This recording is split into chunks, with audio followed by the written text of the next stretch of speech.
Tanuku municipal కార్యాలయంలో అధికారులతో సమీక్షా సమావేశం నిర్వహించి పట్టణంలోని ప్రజా సమస్యల గురించి, ప్రజలు ఎదుర్కొంటున్న ఇబ్బందుల గురించి తణుకు శాసనసభ్యులు ఆర్మిలి రాధాకృష్ణ అడిగి తెలుసుకున్నారు.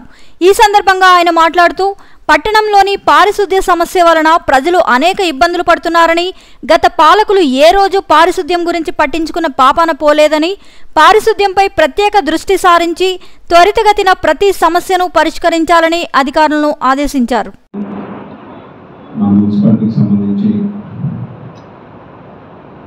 పురపాలక సంఘం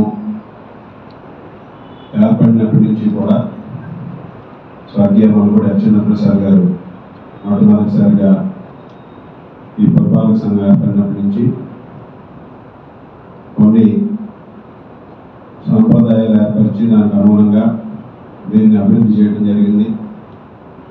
ముఖ్యంగా తణుకు పట్టణం అంటే అందరికీ కూడా ఒక మంచి శాంతియుతమైనటువంటి పట్టణంగా, పారిశుద్ధ్యమైనటువంటి పట్టణంగా అందరికీ కూడా ఈరోజు ఒక అభిప్రాయం ఉంది. ఆ అభిప్రాయం ప్రకారం చాలామంది ఉద్యోగస్తులుగా రిటైర్ అయినా చాలామంది జిల్లాలో ఎక్కువ మంది తణుకులో స్థిరపడటానికి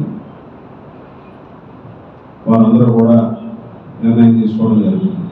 ఆ విధంగా తణుకు పట్టణాన్ని ఒక ప్రణాళికాబద్ధంగా అభివృద్ధి చేయడం జరిగింది. దాన్ని ఈరోజు ఇక్కడ కౌన్సిల్ లేకపోయినటువంటి పరిస్థితులను తీసుకుని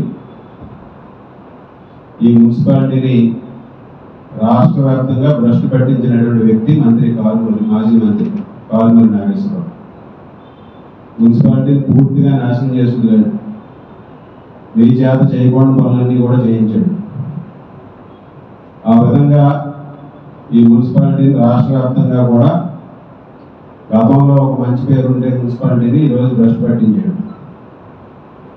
దాన్ని ఈరోజు మళ్ళా చంద్రబాబు నాయుడు గారి నాయకత్వంలో, పవన్ కళ్యాణ్ గారి నాయకత్వంలో, బీజేపీ సహకారంతో మళ్ళా ఈ మున్సిపాలిటీని అన్ని విధాలుగా కూడా కౌన్సిల్ ఏర్పడే వరకు కూడా మనందరం కూడా దీన్ని ముందుకు తీసుకెళ్లాల్సినటువంటి బాధ్యత మనందరిపైన ఉంది.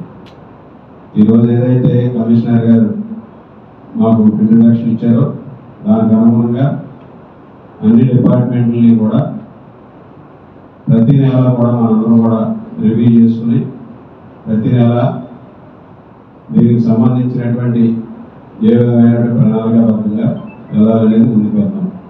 ముఖ్యంగా మొదటి ప్రయారిటీ శానిటేషన్. గోవిందయ్య గారు, రాజశేఖర్ గారు మీది బాధ్యత. Sanitation utmost important. అలాగే ఈరోజు వర్షాకాలం వచ్చేటటువంటి సీజనల్ డిసీజెస్ రాకుండా చర్యలు తీసుకోవాల్సినటువంటి బాధ్యత కమిషనర్ గారిది. దానికి సంబంధించి కన్సర్న్ డిపార్ట్మెంట్ ఎవరున్నారో వాళ్ళందరికీ కూడా డోర్ టు డోర్ క్యాంపెయిన్ చేయడంతో పాటుగా మనం ఏమేమి ప్రికాషన్స్ తీసుకోవాలో అవన్నీ కూడా తీసుకోవడం. ఇప్పుడు రాష్ట్రంలో అత్యధికంగా డయేరియా స్ప్రెడ్ అవుతుంది అనేది మనకి మోస్ట్ అలార్మింగ్ ఇష్యూ ఇప్పుడు ఈరోజు ఉంది. దానికి అనుగుణంగా మనం ఏ విధంగా దాన్ని యాక్షన్ ప్లాన్ చేయాలనేది మీరు తీసుకుని దాన్ని కూడా యాక్షన్ ప్లాన్ తీసుకుని చేయాలని సందర్భంగా తెలియజేస్తున్నాం.